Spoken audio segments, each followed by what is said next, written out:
যার বিচার আদালত করতে পারে না, তার বিচার সময় করে দেয়।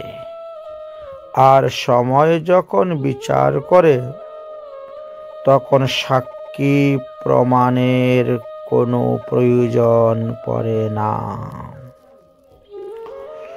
এই জগতেই তার যথার্থ বিচার তুমি পেয়ে যাবে।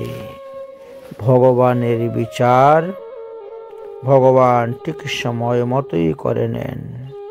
তো ভগবানের বিচার করতে একটু দেরি হয়, তো তাই ইহকালে ইহ জগতে যেমন আমাদের কর্ম অকর্মের বিচার হয়, পরকালেও ঠিক তেমনি ভাবে আমাদের পাপ পুণ্যের বিচার হয়ে থাকে।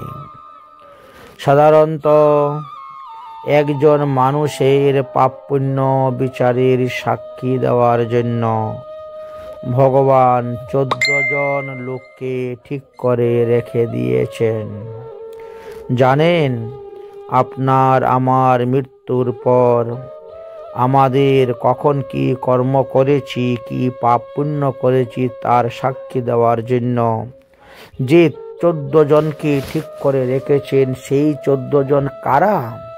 প্রথমে 1 নম্বরে হলেন সূর্য, 2 নম্বরে হলো চন্দ্রমা, 3 নম্বরে হলেন অগ্নিদেব, 4 নম্বরে হলেন আকাশ, 5 নম্বরে হলেন বায়ু, 6 নম্বরে হলেন ইন্দ্র, 7 নম্বরে হলো দিন, 8 নম্বরে হলো সন্ধ্যা, 9 নম্বরে হলো রাত্রি, 10 নম্বরে হলো জল, 11 নম্বরে পৃথিবী, 12 নম্বরে কাল, 13 নম্বরে ধর্ম, আর 14 নম্বরে 10 দিক অধিষ্ঠাত্রী দেবতা।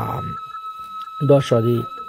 এই যে 14 জন, এই 14 জন আমরা যখন মারা যাব, মারা যাওয়ার পর যখন জমালয়ে যাব, তখন সেখানে আমাদের বিচার হইবে।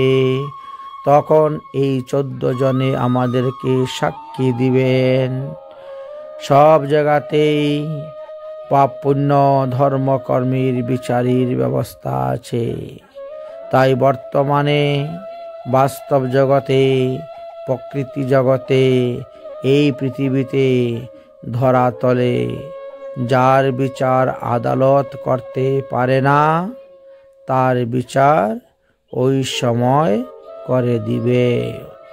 তখন সময় দেখবেন, সময় যখন বিচার করে, তখন সাক্ষী প্রমাণেরও আর প্রয়োজন পড়ে না।